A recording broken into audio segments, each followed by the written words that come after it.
growth.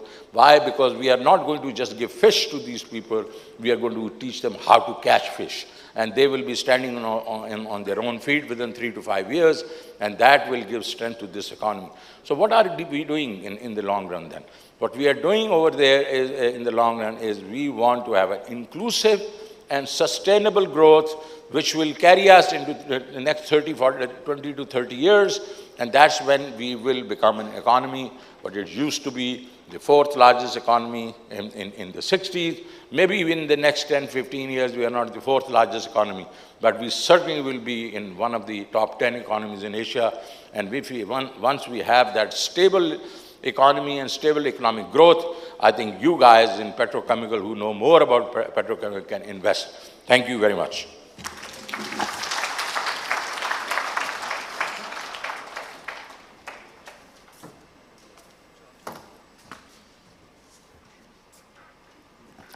Thank you, Shaukat Saab. You definitely have had very comprehensive comments about the future and how the policymakers are thinking about it. Ladies and gentlemen, we'd like to present a memento to the Honorable Speaker.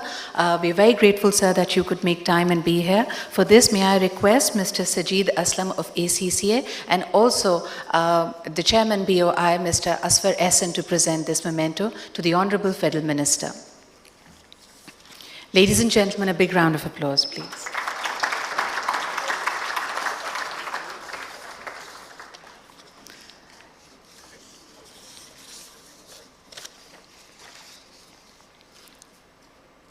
Thank you, Shaukat Saab, for being our opening keynote speaker. We believe that you have an appointment to get to immediately, but thank you for your presence and your participation.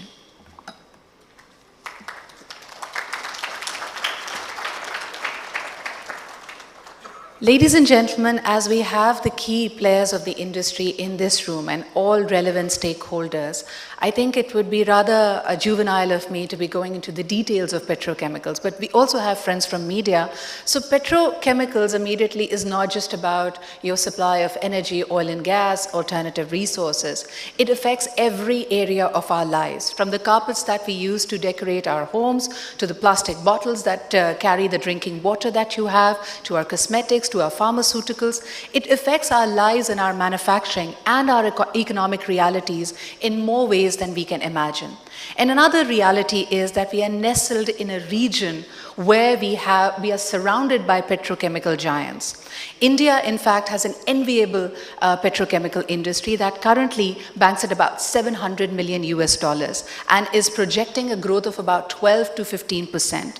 Like every other player in the market, there is, of course, the risk of having cyclical demand. What it does is, it's of course fed by the volatile feedstock prices, sulky demand, but in the days to come, even if you are hoping to have an industrialization, a next revolution of manufacturing, you cannot ignore your petrochemical numbers. The new numbers that people will be looking at is your per capita consumption of polyesters and polymers. So we're going to get to that shortly, but our next speaker is perhaps the right person to expand upon how potent and how important this particular sector can be. Ladies and gentlemen, please join me in welcoming His Excellency, the Ambassador of Republic of Korea to Pakistan, the Honorable So Sang Pyo, who will be speaking on the subject petrochemicals, the catalyst for mega-industrializations and lessons from Korean success.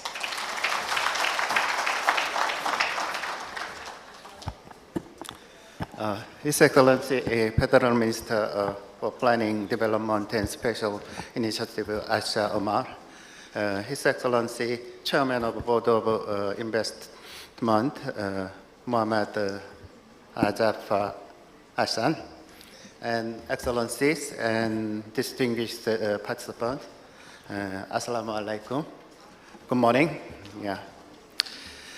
First of all, let me congratulate on the successful organization of this important symposium on Pakistan petrochemical industry. As many of speakers and anchors already told us that the petrochemical industry is the backbone of the old industries. So I'm very happy to honored to share Korea's experience on the Korean's successful industrialization history and experience. And also I'll talk about that a little on the petrochemical industry of Korean cases. I'm not also the petrochemical expert, so I just shared a little on that issue. Korea, as we know that Korea has risen up from that ashes of Korean War, and at the time we only have had the poverty after the war. It was 1960s, and from that time Korea became a world biggest economy. So right now, to make it simple for the history, I divide Korea's economic development history into two periods. The first period is from 1960s to 1990s, and then second period from the 2000 up to now. So the first period, I mean that from the 1960s to 1990s. In that period, our economic development strategy and also policy was government-led development policies.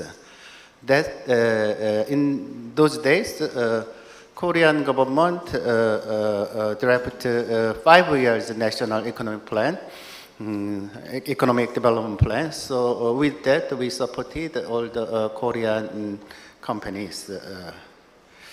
Interestingly, some of participants knows that when the Korea drafted the first its economic development plan, we benchmarked the Pakistani economic development plan at those days. And so that was a history I was told from many Pakistani scholars and Korean professors. You know, when the Korea started its economic development, surely government needed to provide infrastructure for the companies. At those days, the Korean companies are only infant companies. So at those days, the government role is very important, and also government provided a business-friendly environment with tax exemption and one-stop services to companies, especially for the exporters. So right now, Shokatarin, finance minister, left. So maybe he is well informed about how what is his role for the promoting the Pakistani companies. So. In the first period, as we know that our government policies to help that the Korean companies was very successful and resulted in the rapid economic development. We say that Han River miracle. Han River is passed through the Seoul Korean's capital Seoul, so we call it that history Han River miracle. Very quickly, Korean economy had risen up to the world biggest economy. However, at the end of the 1990s,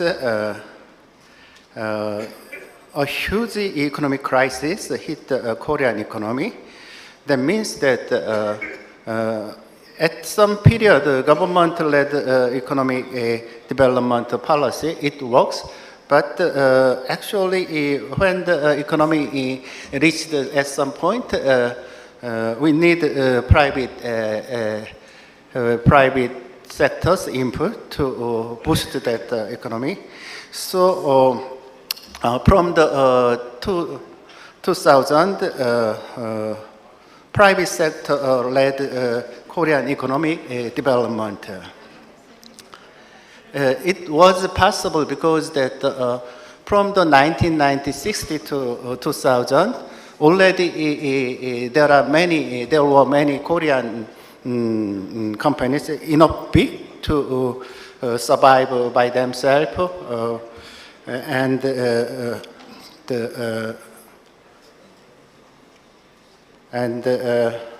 they use their resources to make their business profitable.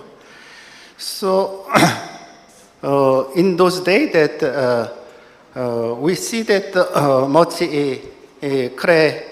creativity comes from the private sector. So from now, since then, that the Korean companies become more resilient and very worldwide company. So they produce the high-end, value-added, and environment-friendly products.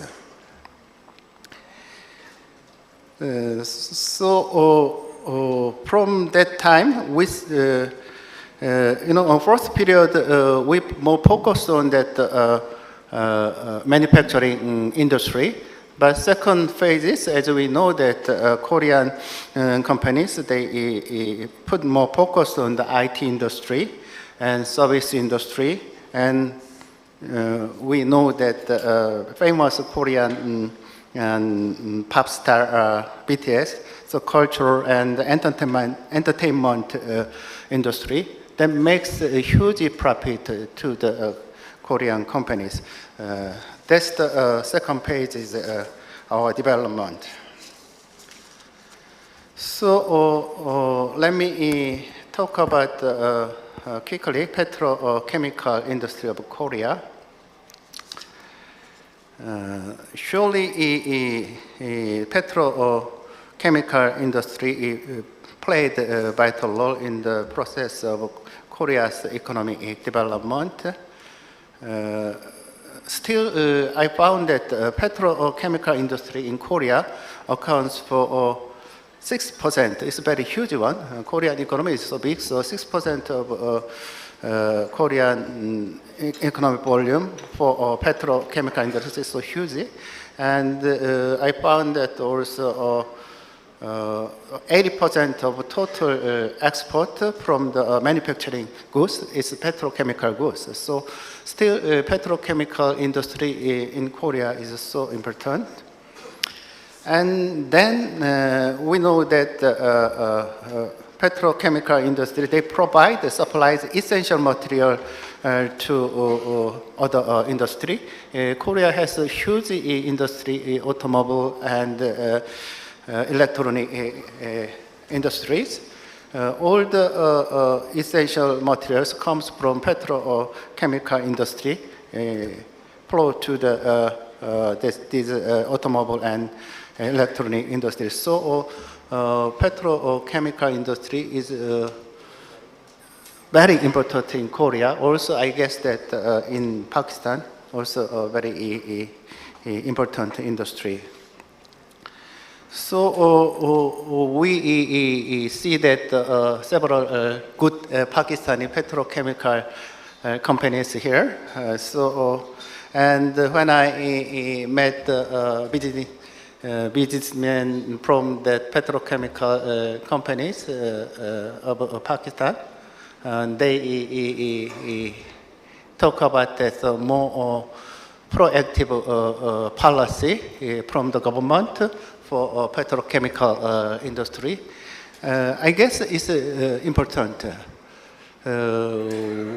Given that Pakistani petrochemical industry infrastructure, I guess that there are something to do more from that government side. That's why that chairman of Board of Investment, he willingly organized this kind of symposium. So I guess that this symposium would be the good start to make the Pakistani petrochemical companies industry more resilient, more strong. So I'm very moved to see that many businessmen come together today here.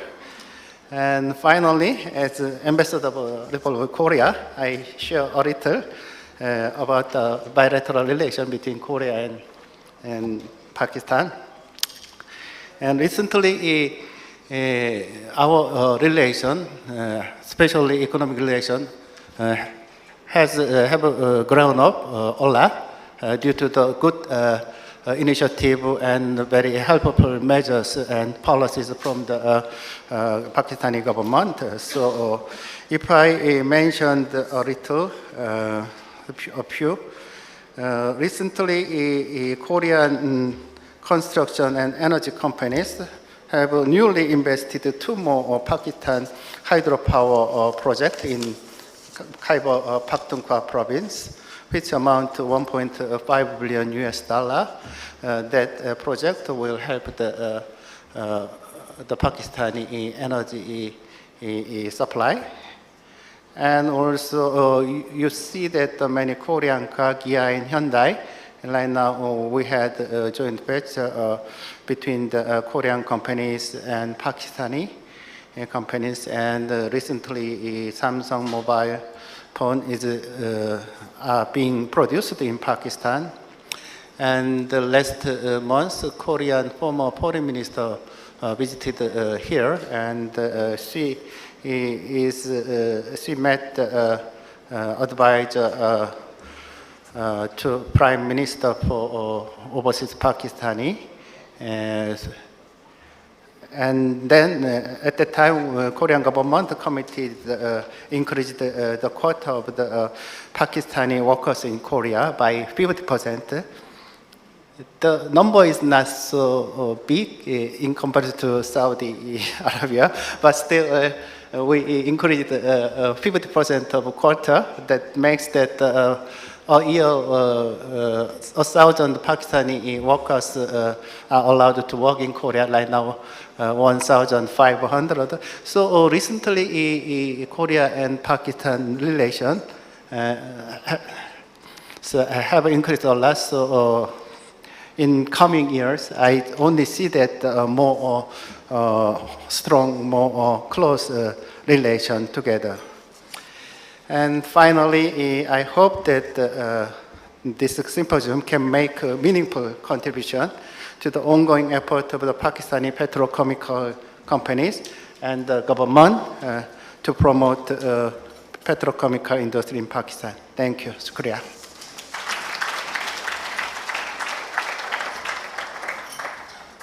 Thank you, Ambassador. And building on what the Chairman BOI was saying, there is, of course, a lot of room for comprehensive policy frameworks here.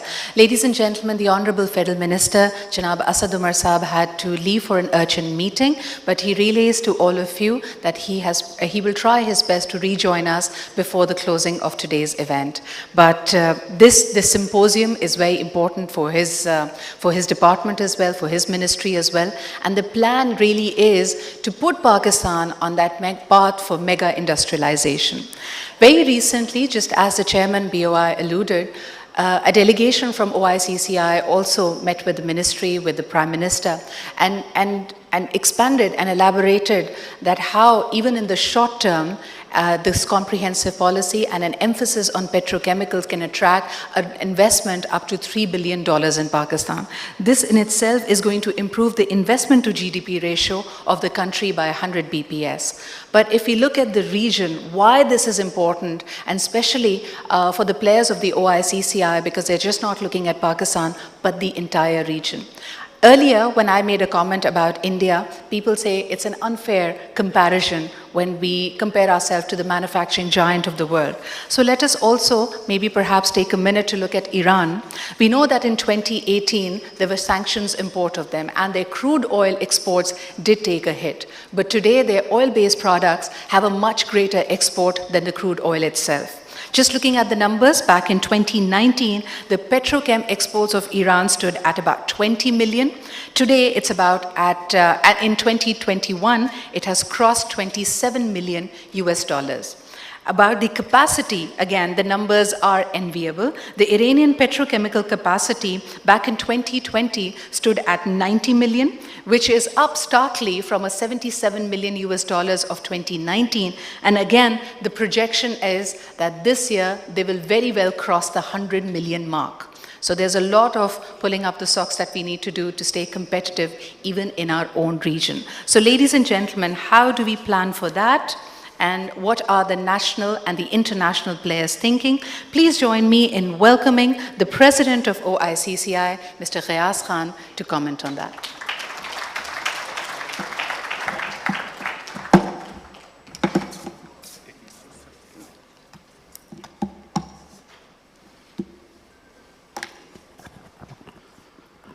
Bismillahirrahmanirrahim. Special Assistant to the Prime Minister, Khalid Mansoor Saab, Chairman BOI, His Excellency Ambassador of South Korea, Sajid Aslam Saab. Thank you, Sidra. Fellow colleagues of the industry, ladies and gentlemen, Assalamu alaikum. First of all, I'm very thankful to the Corporate Pakistan Group and ACCA, the co-host, for organizing this very, very important event in which we are going to discuss the importance of the formulation of the petrochemical policy and what it can do to our country. It is the formation of the petrochemical policy which is the immediate objective of today.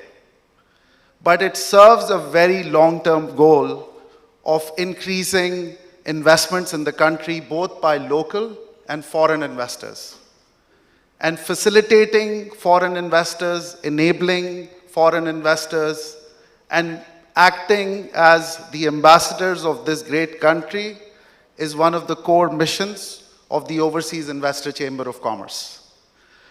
So with that, I'm going to try and answer some very basic questions. Why is this policy important for Pakistan? What can it do for our country vis-a-vis some of the challenges that were very well articulated by the Honorable Minister for Finance? And why now? Why are we having this discussion today and not 10 years ago or 20 years ago? So with that, I'm going to put technology to the test and see if this works. So if you look at economies which are similar to Pakistan, let's say in the range of around 250 to 400 billion odd dollars of GDP, Pakistan along with Bangladesh are perhaps the only two countries which do not have very well-established petrochemical complexes. And we use presence of naphtha cracker as one of the markers of that. And if you see Pakistan is there where a established petrochemical sector or presence of a cracker is not there. If you now go to the right of the slide, that basically shows the consumption of plastics per capita. And if you can very easily see where Pakistan ranks. It's almost half, or let's just say considerably lower than even India, and what to talk of global averages of 55 kilograms per capita, where Pakistan stands at 8. And as we've spoken about earlier, and I think Sidra, you mentioned it in one of your comments, that how important this material is to so many industries. And with our economy growing, with our middle class growing, with urbanization happening, with our agriculture sector growing, we can see the increased demand of products like automobiles, cars, bikes, the water that is kept in front of you. In times of crisis, when we talk about syringes, we talk about personal protective equipment, when we talk of food delivery and how it's packaged. Plastics are a very, very integral part of our lives. And it is directly proportional to the progress of a nation and the growth of the GDP. So if you look at the current demand for plastics, it stands at around $4.3 odd billion. But what's important to note, which I will elaborate in a lot more detail later, is that $3 billion of those products are imported.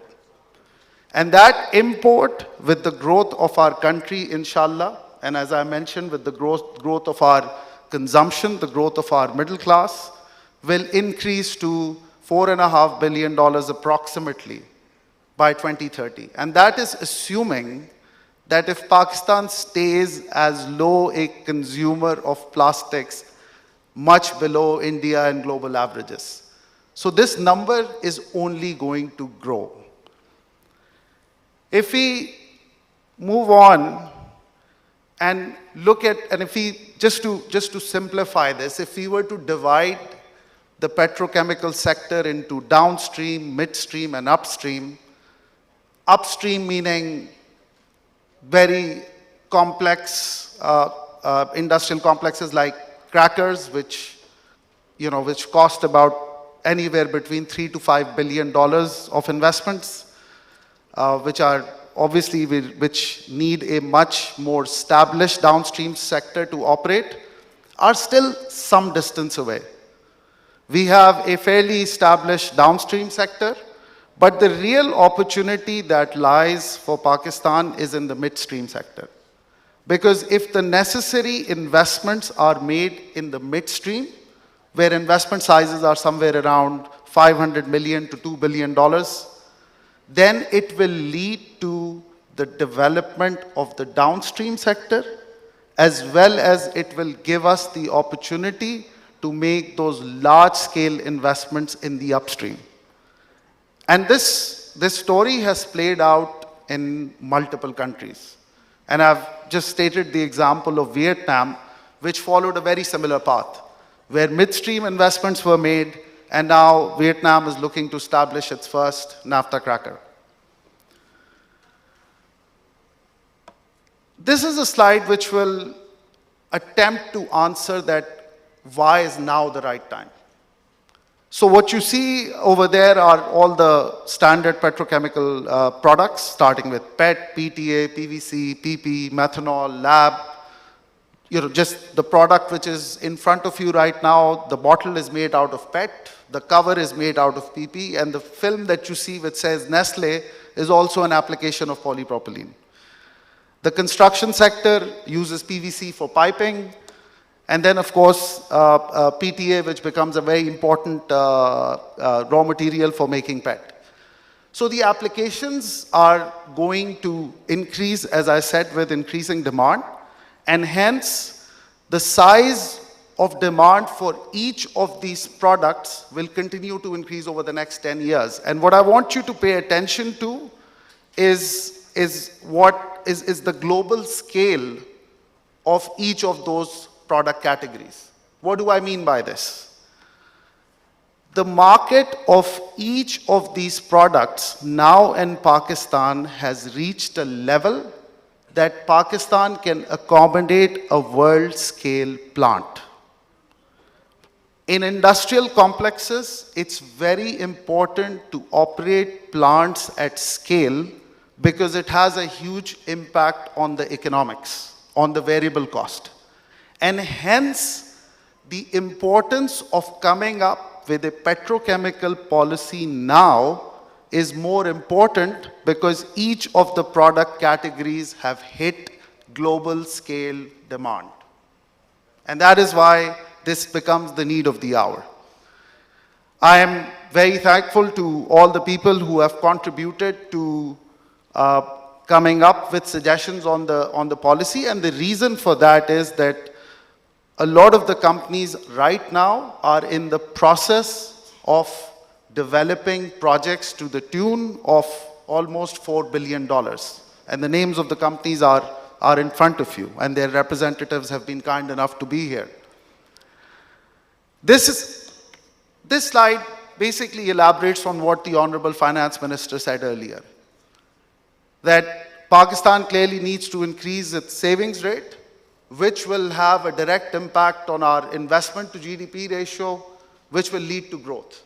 I'm not going to spend too much time, spending here because he went through the details of that. But encouraging investments is going to be critical for the growth of the country. And when you speak of petrochemicals, there are multiple allied industries that benefit from it, whether it's engineering, project management, energy. We talk of excess energy in the country. It is this wave of industrialization which will solve for the demand, which will partially solve for the supply side issue that we have on power generation right now. The impact on the economy, and again, addressing some of our core challenges. The number one contribution that these roughly $4 billion of investment will make is a contribution of almost $1 billion in import substitution. And I'm talking about net import substitution here. So adjusting for importation of feedstock.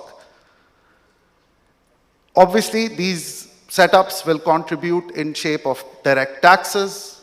It will lead to an increase of almost 1% in the GDP growth per annum.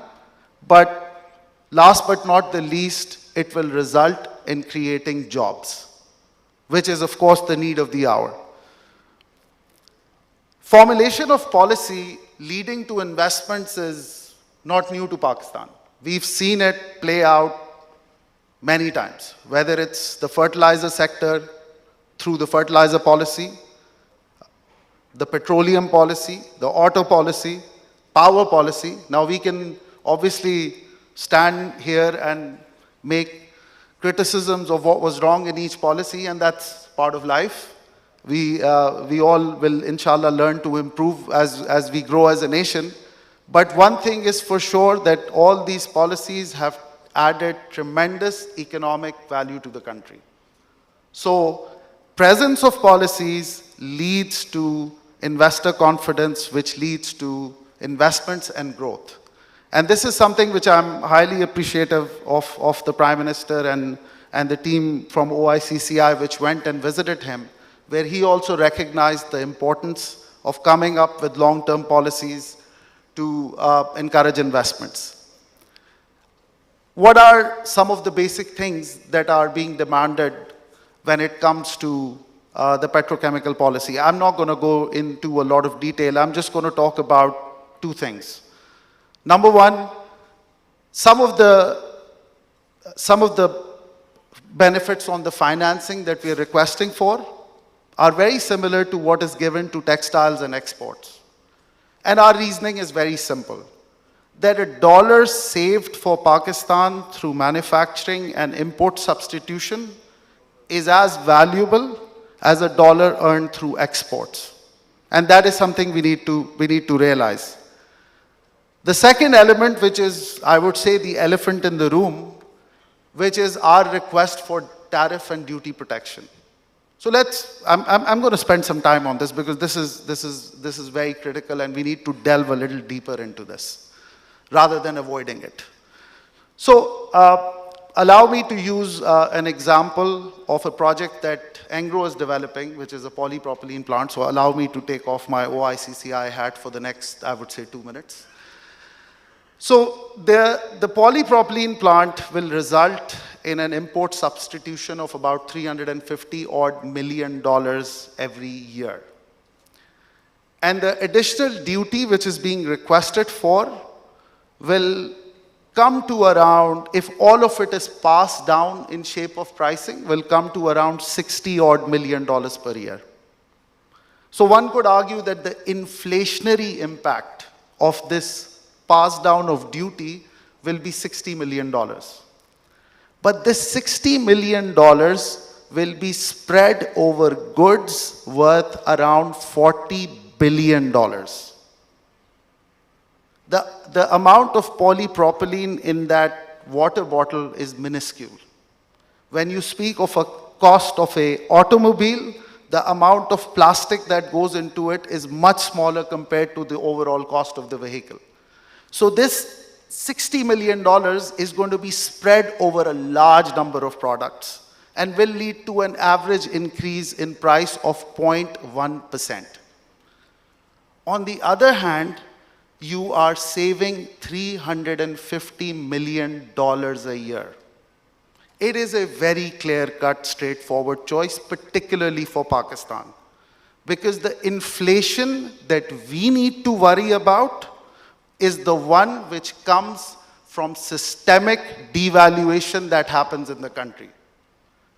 So imagine that if more import substitution is done, we will address the core issue of our balance of payment, which in a long term will solve for the inflation that we suffer through systemic devaluation.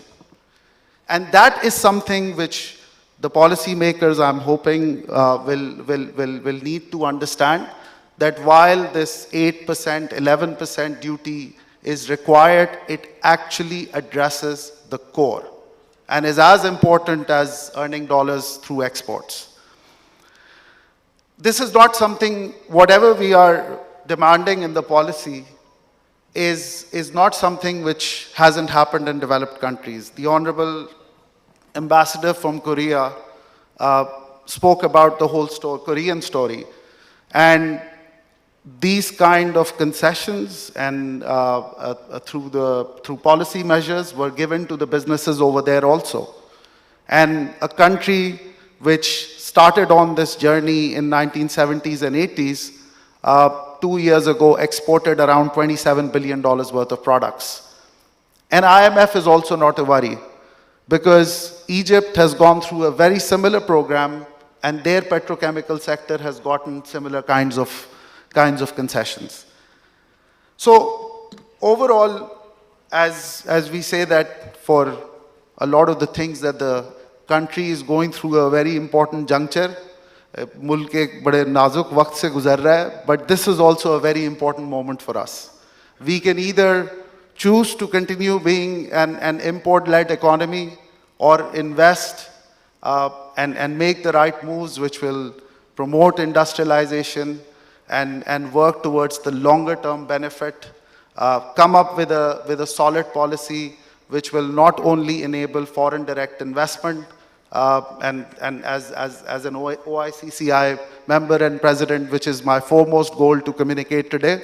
But if Shabir Bhai was to allow me as Vice Chairman of Pakistan Business Council, it also supports the goal of the Make in Pakistan banner of the Pakistan Business Council. Ladies and gentlemen, thank you very much for your patience, and I look forward to the rest of the event.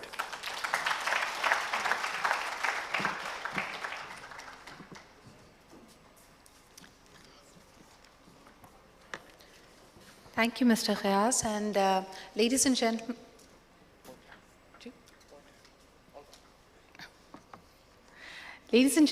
as we take this conference and this session forward, it cannot be emphasized enough what truly is the potential for petrochemical industries in Pakistan and how it can really tie it up. Riaz very kindly connected the dots in terms of not just immediate gains, but the long-term gains when we talk about import substitution.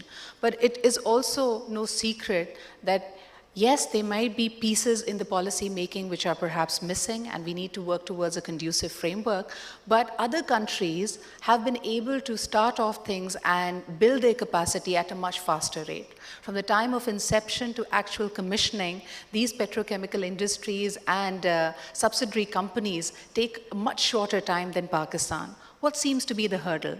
Is it fair to say that it's about our own capacity? Is it the political will? How does the mix come together? Perhaps our next speaker will allude on these mysteries. Ladies and gentlemen, please join me in welcoming the Special Assistant to the Prime Minister on CPEC Affairs, Mr. Khalid Mansoor, for his presentation titled as Large-Scale Petrochemical Investments Require a Conducive Framework.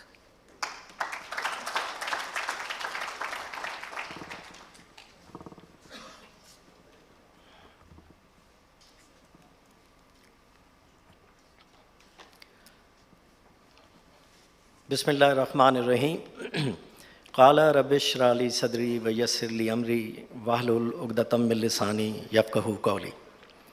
मेरी इंतहाई निगारिश यही है, तेरे नाम से इब्तिदा कर रहा हूँ। BOI Chairman, Mr. Asfar Hassan, Rayaz Khan, President, Angro Corporation, and OICCI President, His Excellency, Ambassador of Korea and Pakistan, ladies and gentlemen, Assalamu alaikum. Well, first of all, my congratulations and compliments to the organization of this symposium, because a couple of days back when Asfar contacted me that I have to come and speak on this symposium, it was very nostalgic. Because way back in my career, if I remember correctly, it was 1998, when I had punched my tickets in Dharki operating fertilizer plants. I was transferred as part of the New Ventures Division. And the first task which was given to me was to do a comprehensive feasibility study on the petrochemical complex in Pakistan.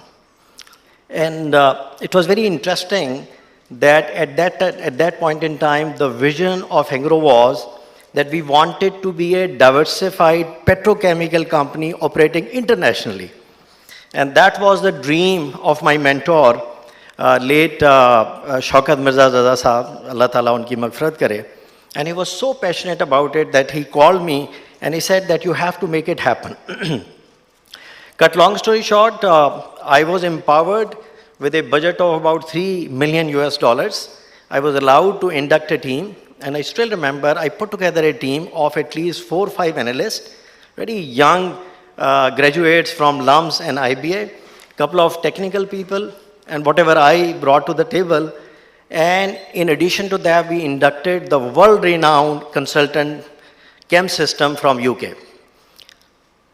And then the objective was to do a comprehensive feasibility study, and that should be based on the naphtha cracker. We did that study, had all sort of stuff, both technical, commercial, economical, and so on and so forth. But unfortunately, the outcome at that point in time, 1998, if you talk about 1998, it is almost, 24 years, 23 years, it was found to be not economically viable. The reason was that the naphtha which was being produced at that point in time was not adequate, so the entire raw material was based on import. And when the competitive analysis and the vulnerability analysis were done, we figured out that if only 10% of the assumptions which were made to see whether it was technically and economically viable, we found out that it is going to be highly vulnerable. So the chapter was closed. And I know Shaukat Mirza was not very happy with me because the vision has to be changed, and then the Engro's diversification went another way. But anyways, it was very nostalgic for me that at this particular point in time, obviously things are changed. So country has moved on, the demand is there, and also you see the demand of petrochemical complex for such kind of huge investment. Technology was not appropriate, etc., etc. But I guess this is most appropriate time to talk about that, and that's the reason I am here. So based on whatever I could recollect, based on that, detail or deep dive of the feasibility study I have done. So when I was called upon by Ministry of Industry and Production, Khusro Bakhtiar Saab, to come and help them devise this policy, so I immediately offered myself, and we will see that how we can contribute. But now, I have put together a very brief presentation, and also would like to share something of my personal experience, that such kind of venture, what they require. Do they require only policy, or do they require conviction? Do they require belief in that one? And I will relate that, but some of my personal experiencing in really charting in this petrochemical era, and also the slogan which is written over there, part to mega-industrialization. And also, I will give you some examples, the way the CPEC authority is also trying to move this country in this direction. But before we do that, let me just set the fundamentals, the base case. I think Gayas has done quite a bit, but I will be very, very brief and then move on to what really needs to be done. It has been said a couple of times, all the way from Asfar to Gayas, that Pakistan is importing petrochemical products worth 3 billion. And this is not sustainable, and the major driver of this effort is that we have to have the import substitution and have something done, because the products which are being imported, they are growing at a rate of 5 to 7%. And these products are as follows, which is polypropylene, polyethylene, ethylene glycol, paraxylene, synthetic rubber, and styrene. So the major message is that the current import is not going to stay where they are. It is going to be increasing, and it is about the time we see that we should do this import substitution. And if at all possible, maybe, export orientation. Now, this is the slide which was shown essentially by Gayas also, but let me tell you that, what is so important to look at the supply and demand situation. And these are the major petrochemical products, including PET, PTA, PVC, polypropylene, methanol, and LAB. As far as PET is concerned, the current production is only 350,000, and that is perhaps the demand even right now. But based on the 5% increase or 5% growth in this demand in the country, it is likely to be 520,000 tons, and that is huge. And that would mean that if this gap is to be bridged, it will require an investment of 120 million US dollars, and the global scale is also 450, so it's going to be really, world-class or, economically viable proposition. Like, PTA also, the gap is even more because this product is growing at a rate of 7%, and it will require an investment of 500 million US dollar to bridge this gap, because the current production is only 500,000 and it has already grown. So the country is importing a little quantity or the gap of about 200,000 tons, and it is likely to grow to 1.2 million tons per annum. PVC, this is something, on which I had the opportunity to work very closely. It was set up only as polymerization product in Pakistan, and that was Angro Polymer, and that is where Asad Umar was the first CEO, and I was part of New Venture Division, just trying to help him as much as I could. So the main thing was the building block, that the first product is going to be only polymerization, and then we will see how it could be back integrated. So this product was set up, if I remember correctly, it was about 100,000 tons. And then the time was come where the demand started to pick up, and initial feasibility said the demand is going to be close to 90,000. But when this product was introduced, it was much less. So a lot of marketing effort has to be done. But as the time went by, then there was a need that rather than just importing the VCM, we have to go back to the back integration. And as head of New Venture Division, the task was given to me, and we figured out what should be the most economically viable proposition, and that is something we have done at my time in Angro, to find out second-hand shutdown plant, and from Louisiana we found EDC VCM. It was dismantled, it was relocated, and now the business case improved even further. But now it is already expanded close to about 300,000 ton. But the way it is growing at a rate of 6%, it's going to be 420,000, and that will require almost $400 million of investment. And similarly, I will not go into such kind of detail. I just wanted to create the linkage that these kinds of expansion in Pakistan to ensure that we start producing these petrochemical complex, an investment of about $4 billion will be required. So it is huge, and it is going to be extremely good. If we are able to have the right kind of policy, we have the investor, we should be able to raise the finances. And one of the most important message I have left when I was meeting all these major players who are contemplating to have such kind of expansion or investment in Pakistan, please carry out detailed, competitive analysis, because you have to compete with the world-leading players who have got so much margin from where these products are being imported. Now, what is the status of the availability of policy? You will see over here that in the entire hydrocarbon chain, some of the policies are already available. Like, for instance, oil and gas exploration and production, the policy is there since 2012. Whether it needs improvement, whether it needs some kind of incentivization, clearly yes, because this will be required to make sure that whatever reserves we still have as the indigenous gas, we must do that, and at an appropriate point in time, some focus will be made over there. The other two sectors are midstream and downstreams, and here you see the policy was there, but in the last few months, a lot of interaction has been done by Ministry of Energy Petroleum Division and I had the opportunity to participate and engage with the local players. The policy is almost there, and I am very confident in the short period of time it will be enacted and will be put in place.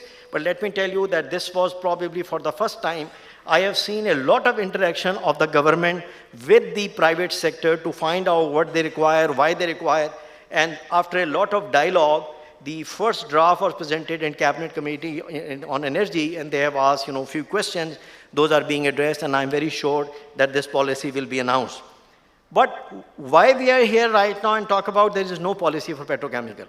And as I said that the work which was done way back, almost 23 years, and we only have now PVC, and rest of the petrochemicals somehow, they did not have the right kind of attention, and that's why right in the beginning I congratulated that this is the time to really make an effort, and all the players which are really participating in that one, as long as I am part of the government, please be rest assured that whatever support you will be needing, because I think I should be able to relate that what it takes to make these projects technically and economically viable, and this kind of contribution will be there, inshallah. Now, let me summarize, and that is based on the first very comprehensive presentation. All the players were there, and Ghyas also said that they need appropriate tariff protection. And here there is something which is a little reluctance from the government, and fundamentally speaking, we should be having the investment which should be stand on its own feet, rather than having, what degree of tariff protection. But if the country has to start introducing such kind of investment, this kind of tariff protection has to be there, not in perpetuity, but maybe for a small period of time. Plant and machinery import duty exemptions, I think all the incentives where we are inviting or persuading investor out of China and also from rest of the countries as part of the CPEC, I can tell you that based on the competitive and comparative analysis I have done, and we presented that in our recent trip to China, that Pakistan offers one of the most attractive set of fiscal incentives, which includes, very inadequate or very little duty on the plant machinery and import duty at the time of setting up the plant.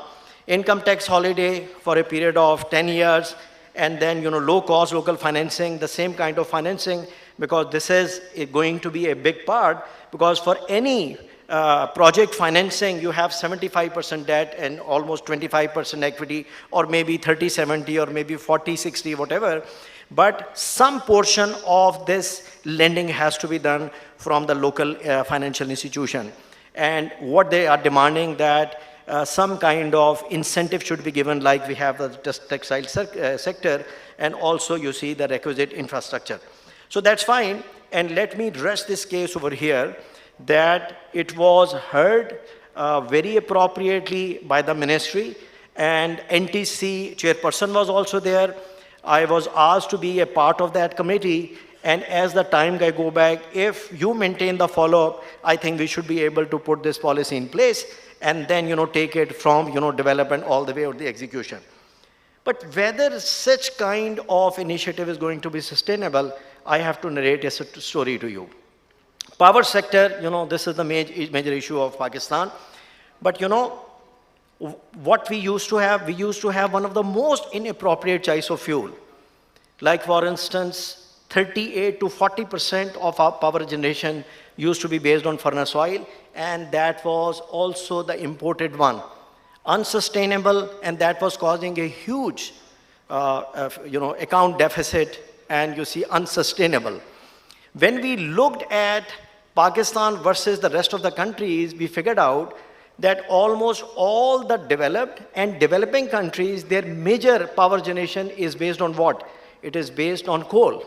And here we have been sitting on the 7th largest reserve of coal in Thar, but what was not there? There was no belief, there was no conviction, and at that point in time, again part of the new venture division, I was mandated to do a technical and economic viability study.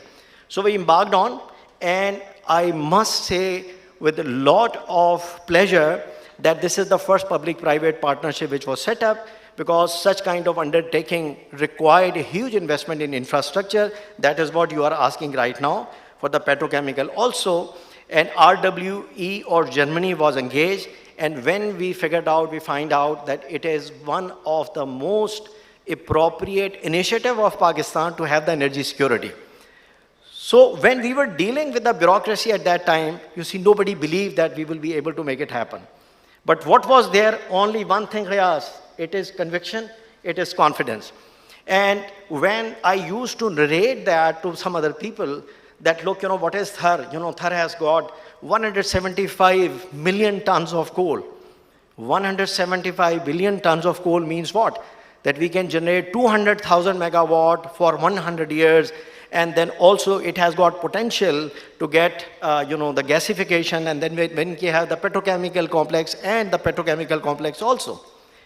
So what was required? That you see, you have to take billions of ton of the mud or the material which is called overburden, and only then you will be able to access the coal which is 195 meters below the earth. So people said that it is not possible, it won't be able to do that. So very interestingly, I have a friend which is excellent poet, and we were together in the college. So once he asked me that, Khalid, please explain me what this Thar is all about. So I told him that, look, Thar, so much coal, it is setting 195 meters, but if we are able to exploit that, we will achieve energy security for the country. So after a few weeks, he wrote, a couple of very small poetry, and it goes like that. कि तने को चीरती कोंपल दिखाई देती है, मुझे बहार की आहट सुनाई देती है, अगरचे मौत का दरिया है मेरे रास्ते में, मेरे जुनून को मंजिल दिखाई देती है. और किसे खबर है कि वो भी कोई बुलंदी हो, because that is where the poet is relating, that you see it is 195 meter. किसे खबर है कि वो भी कोई बुलंदी हो, बुलंदी से जो पस्ती दिखाई देती है, मुझे बहार की आहट सुनाई देती है, मेरे जुनून को मंजिल दिखाई देती है. So gentlemen, you will need this kind of conviction and confidence if you have to move on, because look, what it is shown over here, that excellent success story. The mine was started with, you see, when rest of the world refused that they would not be able to give the financing, it was only the time tested from China, and we had the financing from there. The first phase was almost $1 billion, and we had 3.8 million tons of mining. And there are two 330 megawatt projects, which was done by a consortium of Angro. And then they have got, you see, a couple of other local joint venture partners, and also a Chinese company and a bank, Habib Bank, because they said that they have the conviction and confidence to do it only for the national interest. And this is up and running. And I must tell you, this is very high merit order. And now the situation is that you can realize that what is the energy security for the country. As we speak, the landed coal cost because of Ukraine is over $500 per ton. And it is a major dilemma that how we will be able to really support some of the projects which are based on imported coal. But what this, figure or this chart is showing, please pay attention to that Thar coal success is all about the scalability. Scalability means that you have to really increase the capacity of the mine, because it is very easy now. And I will give you an analogy that the first project, which was done close to about $1 billion, and this was 3.8 million tons of coal, but now the second phase is almost done, and the capacity is going to be double, which will be providing coal to two more 330 megawatt power projects, all as part of the CPEC, and that is going to be completed in next 3 to 6 months. What this scalability does, that it reduces the cost of the coal per ton, and in turn what really happens that it reduces the cost of power generation in the overall energy mix. And that is what country needs, that you have to have the low input cost. And further, when the feasibility study was done, and I was fortunate enough to really lead that feasibility study, some of my ex-colleagues are sitting here, we figured out that, जैसे कहते हैं ना, तेरे सामने आसमां और भी हैं. And I had the opportunity to visit Inner Mongolia. We found out that they have got a huge petrochemical complex.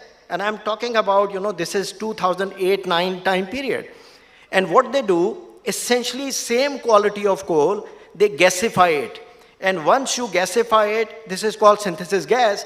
And if you do that, you will require, let's say, 12 to 15 million tons per annum of coal. This will increase the scalability of mine. And then you have got all sets of products which you can manufacture based on the indigenous raw material. You can have urea. And I am very happy to really report that the last JCC, which was concluded in September after a lot of effort, this is part of an agreed initiative where China is going to be helping us. And in the last couple of weeks, I engaged with a major urea player in the country, Angro, Fatma Fertilizer, and there are one more, local. And also there are two Chinese players. They're extremely interested to have this scalability done. Now, what we found out, that you remember that in the last couple of months, when there was a shortfall of urea, what kind of crisis it has created. And now there are two things which are highly, highly vulnerable. That we have got about 6 million ton of urea industry, also part of petrochemical, but the indigenous gas is reducing. And the only way you will be able to sustain that industry, you have to have indigenous gas. Either you have to, scale up the E&P activity in the country, or this is where you have got huge potential sitting there. You have to do the synthesis gas or the gasification.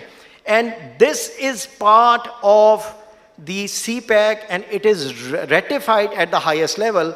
And when we started to engage with these major players, what they told me, that the country would be needing another world-scale urea plant by around 2030. Otherwise, country will have to start importing. And once we start importing, that is the major pain point the country has. So if we were to achieve that objective, we must start to work now. So that's the commitment, and we have got this kind of, consortium already put together, and all the effort are there. And once you have the synthesis gas, you can have, this kind of fertilizer product and all petrochemical, which you can name it. I have seen it with my own eyes. And since then, the technology has been demonstrated, and we know that we should be able to leverage our relationship, commitment from the China. And let me mention one more thing, that in the last trip of China, when I was assisting Prime Minister, he chaired 20 meetings with global 500 Chinese companies. What they did, that, one-on-one meeting, and first of all, they introduced themselves. They said that whatever project they have done in Pakistan, and also pledged their commitment for billions of dollars of investment towards industrialization in Pakistan. And that is what the CPEC Phase 2 is all about. Industry, industry, industry. Pakistan should be a manufacturing hub, and meeting three objectives: import substitution, export orientation, and employment. Now, when we went into the engagement with all those players, let me mention that there are two sorts of consortium, rather three. And they have pledged that they can set up petrochemical complex and refineries in Gwadar worth at least 20 to 30 billion US dollars. Easier said than done. So what is our role? We have to now engage. And based on my past experience, now you need to take all those MOUs. MOU is worth piece of paper. But now they need to develop and then get executed. So that is where you see all sorts of commitment has been given to such investors, and those investors are not going to be only in China, but we have alleviated this misconception that CPEC is only centric for China. It is available to all other investors from the rest of the world, and that is the message I have been communicating to various ambassadors. They have been coming to my office, and we are trying to set up another conference sometime next year in which we will fully disseminate what CPEC is all about, what it is offering, what kind of special economic zones we have, what are the fiscal incentives available over there. So with that kind of stuff, at least I have conviction that if we continue with that momentum, and given that there is a full support and assurance from the PM office and Prime Minister himself, he has been very effective in alleviating some of the major concerns of the investor already. And the Special Economic Zone Act, which required that any investor, before he takes his investment into execution, they required 37 approvals, and that is where major wastage of time had been taken place. So all those amendments have been done, and that has been done jointly by CPEC Authority and BOI, and we are very confident that that is going to be there. Now let me conclude that what we really need to do. A couple of points and I will conclude, that we need to formulate an appropriate policy framework for Thar coal gasification. And this is the long term, as I said, we need to start now. So the draft policy has been prepared by Ministry of Petroleum or Ministry of Energy Petroleum Division, but we are seeking the private sector feedback, how it is going to be satisfying their requirement.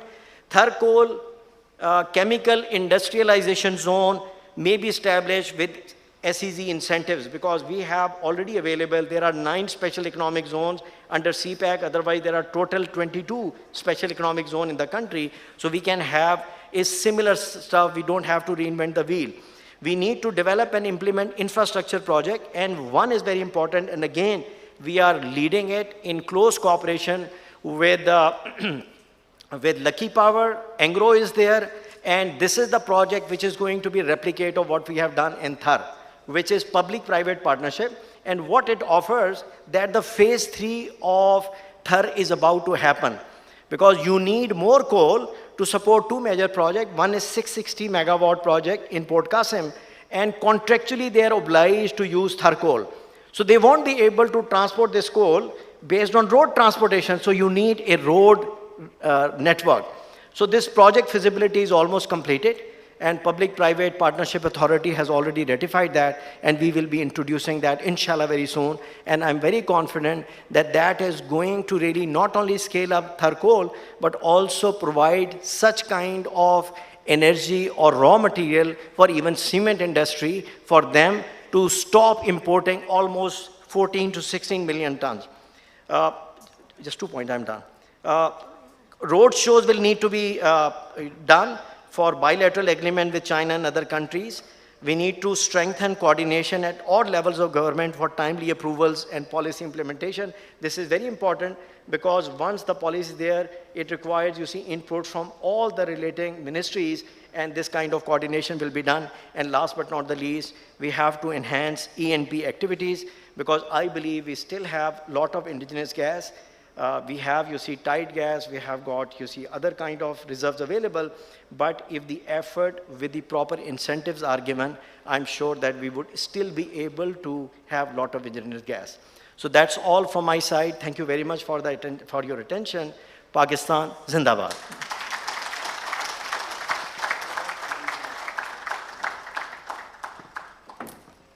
Shukriya Khalid Saab, sorry to have rushed you in the conclusion, but we were kind of running behind schedule now. Thank you for understanding that. Ladies and gentlemen, the first segment of our symposium comes to a close. We'll have a much shorter tea break, but before we move outside, may I now request the Honorable Chairman of the Board of Investment, Janab Mohammad Asfar Ehsan Saab, to please step forward, also with our co-host, Mr. Sajid Aslam from ACCA, to present these mementos to our worthy speakers as a token of our appreciation. Ladies and gentlemen, please join me in welcoming the Honorable Ambassador of the Republic of Korea to Pakistan, Honorable So Sang-pyo.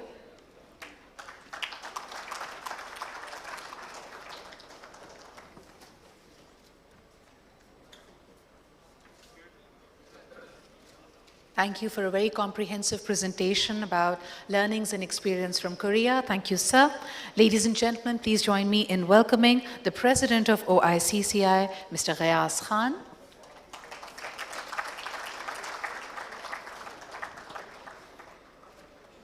As OICCI continues to advocate for the industry, finding more avenues to collaborate and grow the economy.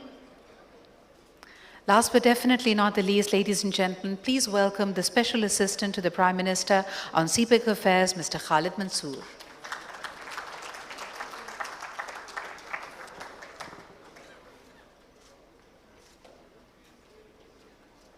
May I request all our worthy speakers to please come forward for a group photograph, please.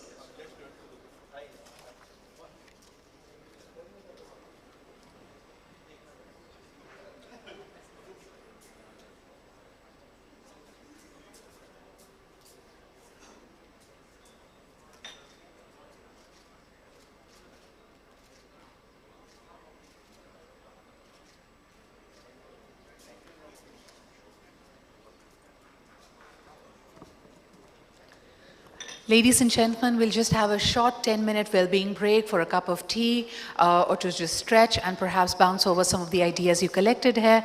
We have a really powerful technical industry segment lined up for you right after. So please remember to reconvene in about 10 minutes. Thank you.